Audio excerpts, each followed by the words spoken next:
El título para la reflexión del día de hoy es Feliz Día del Árbol.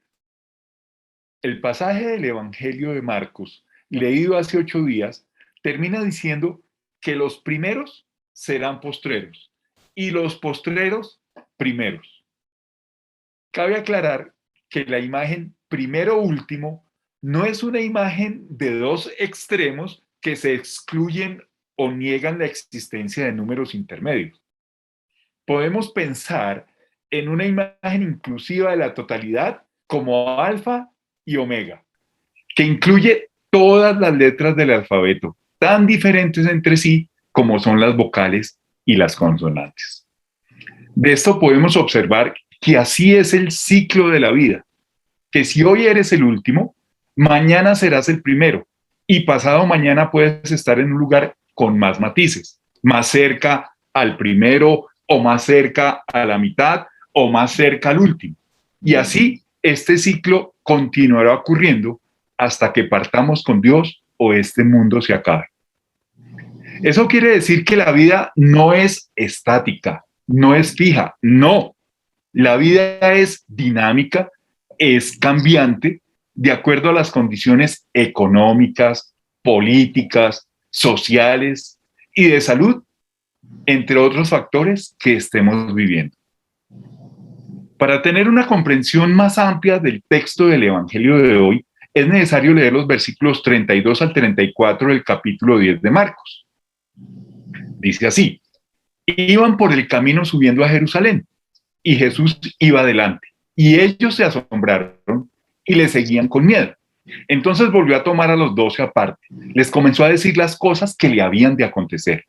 He aquí, subimos a Jerusalén, y el Hijo del Hombre será entregado a los principales sacerdotes y a los escribas, y le condenarán a muerte, y le entregarán a los gentiles, y le escarnecerán, le azotarán y escupirán, y le matarán, mas al tercer día resucitará. En estos versículos del 32 al 34 aparece el tercer anuncio de Jesús sobre su muerte en el Evangelio de Marcos, y en los versículos siguientes nuevamente aparece la incomprensión de los discípulos. En el primer anuncio de su muerte, que aparece ya en el capítulo 8, es Pedro quien no entiende.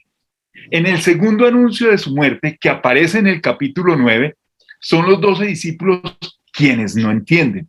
Y aquí, en este capítulo 10, 35 al 45, son 2 discípulos que no entienden y que representan a los 12. Después del tercer anuncio de la pasión de los discípulos, muestran que no han entendido las palabras de Jesús o que no le pusieron cuidado. O sea, feliz día del árbol. Pues apenas ha terminado Jesús su predicación cuando Santiago y Juan le cambian de tema. Ansiosos de poder y posición, se le acercan pidiéndole los puestos de mayor honor en su gloria. Obviamente, los otros 10 se enojan, no porque sus motivos sean mejores, sino porque desean esos puestos para ellos mismos. ¿Quiénes son Jacobo y Juan? En primer lugar, son los hijos de Zebedeo, apodados por Jesús Boanerges, hijos del trueno. También son los hijos de Salomé, y se dice que Salomé era la hermana de María. Eso quiere decir que María es la tía de Jacobo, es decir, Santiago y Juan. Jacobo en hebreo, Santiago traducido al griego para poderlo entender, y Juan. Dando como resultado que Santiago y Juan son familiares del Señor Jesús, es decir, son primos de Jesús. Desde la antigüedad se conoce el término nepotismo, que era el poder de los papas para favorecer a sus familiares con determinadas prebendas, cargos o bienes. Y aquí, en los versículos 35 al 41, encontramos un claro ejemplo de esta práctica. 2 hombres pidiéndole a su primo que les conceda estar en una posición de poder, porque en la antigüedad, quienes se sentaban a la derecha y a la izquierda de alguien eran los que más poder tenían. En el Evangelio de Mateo 20 se encuentra este mismo pasaje que hemos leído acá en Marcos. con un dato adicional, que aquí en Mateo no son Santiago y Juan quienes hacen la petición de sentarse a la derecha e izquierda de Jesús. Aquí aparece la mamá de Santiago y de Juan, Salomé, la tía de Jesús, pidiendo a su sobrino que otorgue prebendas para estos dos, que son los primos de Jesús, viéndose muy claramente la práctica del nepotismo en la iglesia primitiva. Otra práctica utilizada en la iglesia primitiva fue la simonía, que a diferencia del nepotismo, que beneficiaba a los familiares con cargos y bienes, la simonía consistía en comprar un cargo por dinero. Ejemplo de esto lo encontramos en el libro de los Hechos, cuando Simón el Mago, de quien ha tomado el nombre de esta práctica, pretende comprar el poder del Espíritu Santo. Dice así Hechos 18. Simón, al ver que el Espíritu Santo venía cuando los apóstoles imponían las manos a la gente, les ofreció dinero y les dijo: denme también a mí ese poder para aquel a quien yo le imponga las manos reciba igualmente el Espíritu Santo. Entonces Pedro le contestó: que tu dinero se condene contigo, porque has pensado comprar con dinero lo que es un don de Dios. Ahora demos un salto de 21 siglos en la historia y lleguemos a nuestro tiempo, al día de hoy. Y encontramos que esas prácticas continúan usándose y aún más. Si me permiten, voy a contarles de un conocido que hace unos años me buscó para comentarme lo siguiente. Le estaban ofreciendo un cargo en una unidad técnica laboral. Léase o entiéndase, asesor de congresista, donde le pagarían 2.500.000 pesos mensuales, de los cuales él tenía que devolver 1.250.000 pesos cada mes a quien lo había contratado, y que si él no aceptaba, contratarían a otro que sí lo haría. Estaba sin trabajo y con un dilema ético, pues sabía que si aceptaba era continuar con el ciclo de la corrupción, y si no lo hacía, se quedaba sin cargo y sin sueldo. El asunto aquí ya no es nepotismo ni simonía. Aquí es la venta o designación de un cargo a un tercero por interés, ya no de quien va a ser contratado, sino por quien contrata, invirtiendo las figuras anteriores y creando lo que se podría llamar clientelismo. ¿Qué es el clientelismo? Es la tendencia a favorecer, sin la debida justificación, a determinadas personas, organizaciones, partidos políticos, entre otros, para lograr su apoyo. Lo que en Roma y en la época de Jesús se llamó relaciones de patronazgo, y cuya práctica desenmascara, denuncia y cuestiona la primera carta a Timoteo. Lo encontramos hoy en día en aquellos que se acomodan a los valores que generan esas relaciones de patronazgo que funcionaron en la sociedad romana. El patronazgo consistía en un intercambio de relaciones entre desiguales, cuando una persona rica y poderosa hacía un favor y daba protección a otra persona de un rango inferior. Se establecía una relación permanente entre patrón y cliente.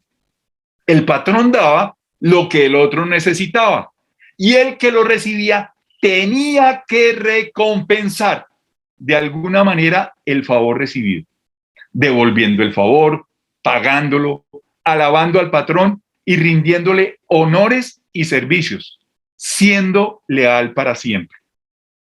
Como el honor era uno de los valores fundamentales de aquel tiempo, en la época de Jesús, el patrón necesitaba de la alabanza para conservar su estatus y poder en la sociedad.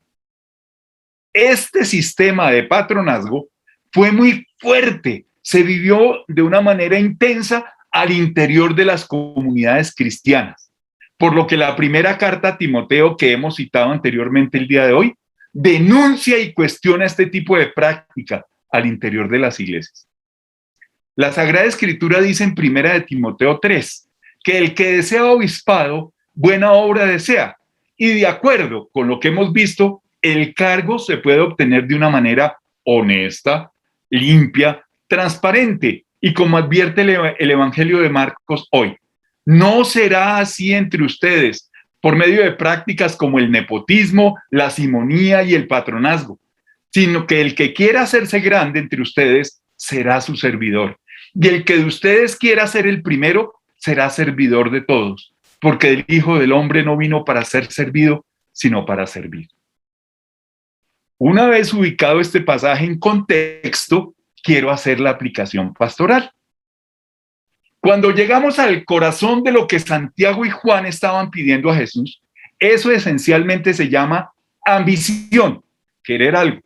En este caso, los puestos de mayor honor. Hago una pregunta. ¿Qué significa ser ambicioso? ¿Cuándo es la ambición algo saludable o buena y cuándo puede meternos en problemas?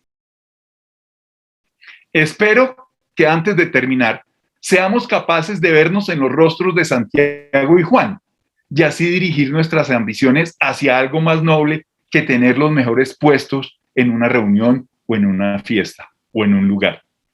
Comencemos con esta pregunta. ¿Somos ambiciosos?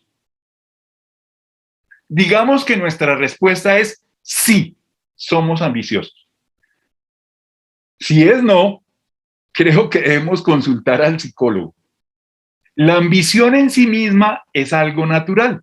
Así es como fuimos formados. La ambición saludable es un signo de una autoestima positiva. Es lo que los padres intentamos inculcar en nuestros hijos desde cuando están pequeñitos. Les decimos, tú puedes hacerlo, mi amor, sigue intentándolo. O también les decimos, con un poco más de práctica, podrás llegar a ser uno de los mejores del equipo. La ambición es lo que nos motiva a levantarnos por la mañana y querer dar lo mejor de nosotros mismos. En el corazón de la ambición hay un apetito saludable, un hambre de reconocimiento y recompensa. Según la Biblia, está en nuestros genes. En el libro del Génesis se nos cuenta cómo Dios tomó un poco de tierra, la modeló, hizo un hombre y sopló en su nariz el aliento de vida y se convirtió en un ser viviente. Lo que necesitamos saber es que la palabra traducida aquí como ser viviente es la palabra nefesh, que literalmente significa un manojo de deseos. Eso es lo que somos, un manojo de deseos. Y este manojo de deseos, lo que despierta en nosotros es el hambre de querer cosas bonitas, de saborear la bondad de la vida, de estirar nuestros músculos y demostrar nuestra capacidad y de lograr grandes objetivos. Un apetito saludable es necesario para tener una buena salud y se encuentra en el corazón de una ambición saludable. Tenemos hambre de algo que no tenemos y esa hambre nos impulsa a sobresalir, a querer tener una mejor educación, un puesto más importante, un mejor salario, una familia cariñosa, un hogar confortable y un buen nombre dentro de la comunidad y la sociedad. Los estudiantes estudian mucho para sacar buenas notas, porque quieren ser reconocidos y así tal vez llegar a ganarse una beca. Esto es muy importante, porque esta búsqueda de la excelencia los acompañará durante toda la vida. Los adultos jóvenes dedican muchas horas y hacen un mayor esfuerzo porque quieren ascender en la escalera social. Y los adultos de mediana edad y ya mayores procuran ahorrar y si pueden invertir su dinero para disfrutar de una jubilación cómoda. Todo tiene que ver con la ambición, esa fuerza dentro de nosotros que nos obliga a esforzarnos por alcanzar nuestro potencial dado por Dios. Quiero contarle la historia de Anita. Ella es una mujer que creció en unas condiciones muy pobres, como ocurre a la mayoría de pobres en los países del sur global. Cuando era niña, ella y su mamá huyeron a medianoche para escapar de un marido y un padre abusivo.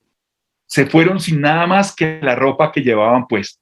Su vivienda era un rancho con tejas de lata, paredes de tela asfáltica y tablas, piso de tierra, sin electricidad ni agua potable. y el baño era un pozo séptico comunitario. Ana y su mamá se hicieron amigas de un equipo misionero de una iglesia presbiteriana, quien les consiguió un hogar decente y en el proceso convencieron a la mamá de Ana que la enviara a estudiar al Pan American School, colegio presbiteriano panamericano, ubicado en Kingsville, Texas. No fue fácil para ellas. Cuando Ana llegó a los Estados Unidos, no conocía ni un alma, como decimos nosotros, y no podía hablar ni una sola palabra en inglés. Pero tenía dos cosas a su favor. Tenía una fe profunda y fuerte en Dios y tenía una buena dosis de ambición. Creía que Dios tenía un plan para su vida y quería ser alguien para la gloria de Dios. Se graduó del Pan American entre las mejores del colegio. Luego fue a la Universidad Schreiner en Kerrville, Texas, donde se graduó en 3 años y obtuvo su maestría en divinidades del seminario de Austin. Esto es lo que yo llamaría una ambición saludable. Desafortunadamente, también hay un lado oscuro de la ambición. Se llama codicia. Codicia.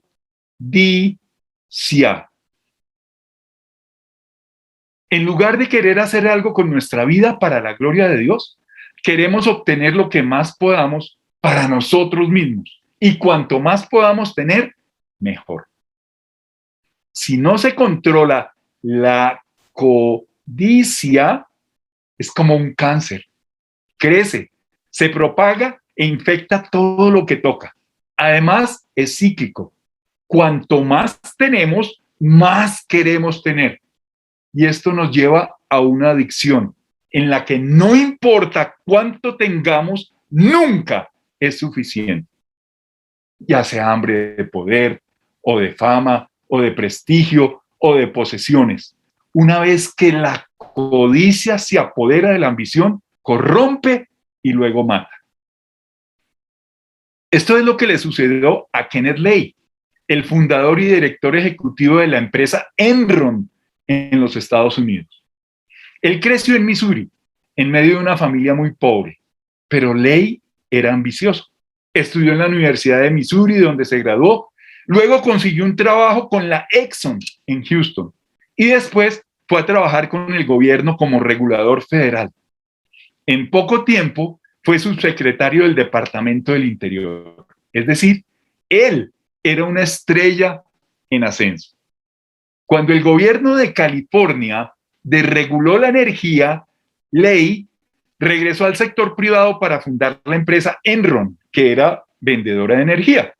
Y rápidamente se convirtió en una corporación de alta tecnología, donde sus acciones se cotizaban muy bien y el precio se disparó muy rápidamente. Pero ¿qué ocurrió? Que los inversionistas creían que no estaban ganando lo suficiente y por lo tanto la compañía empezó a decrecer y luego se quebró. Resultó que Lay y sus ejecutivos estaban alterando los libros de contabilidad, inflando los informes para exagerar las ganancias. Hacia el final, Lay vendió la mayor parte de sus acciones mientras convencía a otras personas para que compraran más acciones de esa empresa. Cuando Lay se retiró, se fue con millones de dólares, mientras que todos los demás perdieron su dinero, sus bienes y sus sueños. Los amigos de Lay dicen que él era un hombre con un gran corazón. Sin embargo, algo salió mal. En lugar de disfrutar de los frutos del éxito, la ambición se apoderó de él. Al final fue declarado culpable de 10 cargos de fraude y conspiración. Habría ido a la cárcel, pero murió de un infarto mientras esperaba su sentencia. Y más que la ambición, la codicia.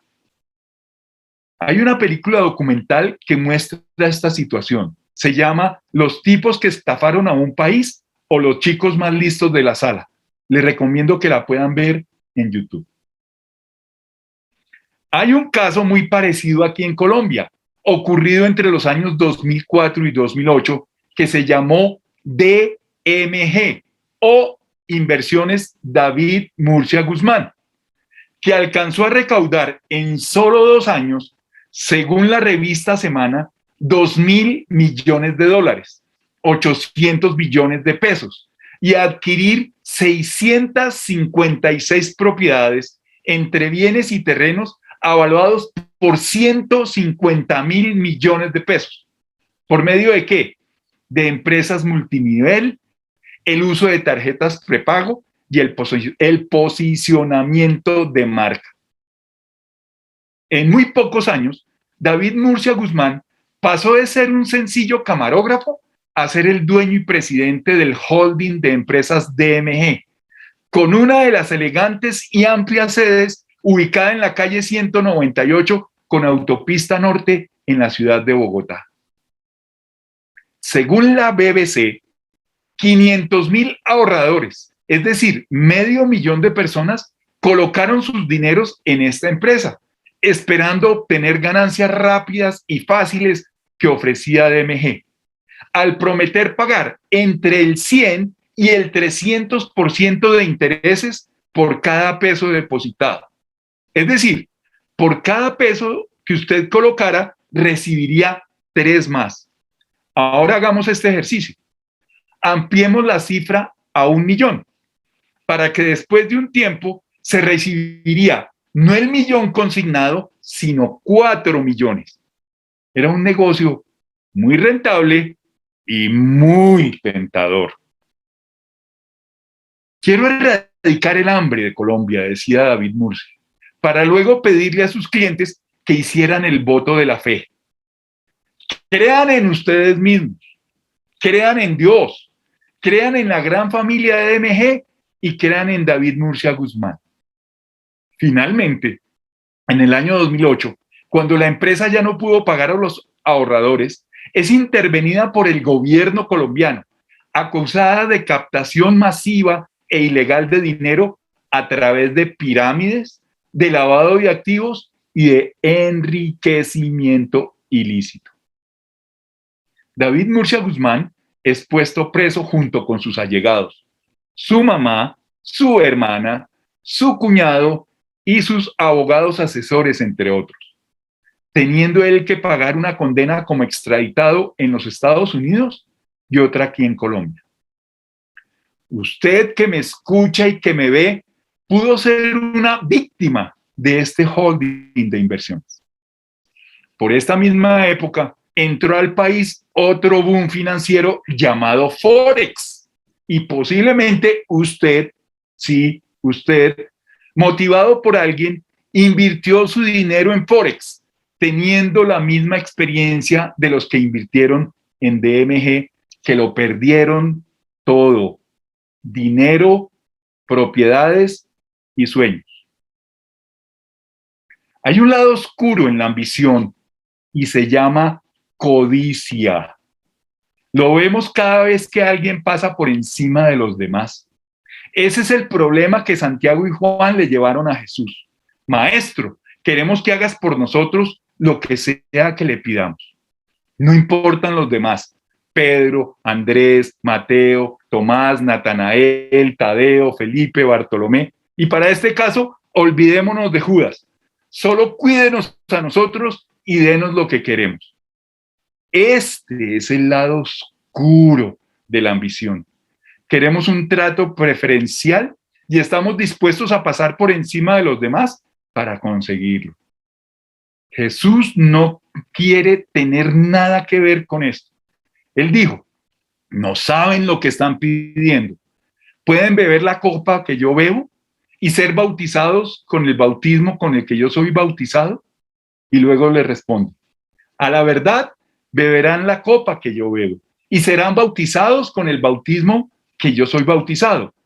Pero sentarse a mi derecha y a mi izquierda no lo doy yo, sino para quienes están, estos han sido preparados. Todos somos ambiciosos, o deberíamos serlo. Todos queremos varias cosas de la vida. Eso es normal. La cuestión es cómo nos relacionamos con los demás en este proceso. ¿Estamos decididos a ganar a costa de otros? ¿O estamos dispuestos a dar un paso atrás y ayudar a otros a obtener lo que quieren mientras buscamos conseguir nuestras propias ambiciones? La historia cuenta de una carrera de atletismo para niños especiales, niños con discapacidades físicas y mentales. El clímax fue el final de la gran carrera de los 400 metros. Los corredores se colocaron en la línea de salida, sonó el disparo de partida, ellos salieron corriendo y todo iba bien hasta que llegaron a la última curva. Uno de los corredores tropezó y cayó. Tan pronto como los demás se dieron cuenta de lo que había sucedido, se devolvieron hacia el corredor caído y lo ayudaron a levantarse. Luego, del brazo, cojeando juntos hacia la meta, llegaron. Cuando el grupo de corredores pasó frente a la multitud, todos se pusieron de pie para aplaudirlos. A nadie le importó darse cuenta de quién cruzó primero la raya de meta. ¿Qué diferencia hizo eso?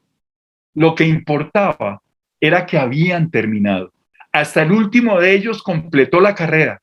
Nadie se quedó atrás. En el análisis final, esa es la marca más distintiva de madurez cristiana que conozco.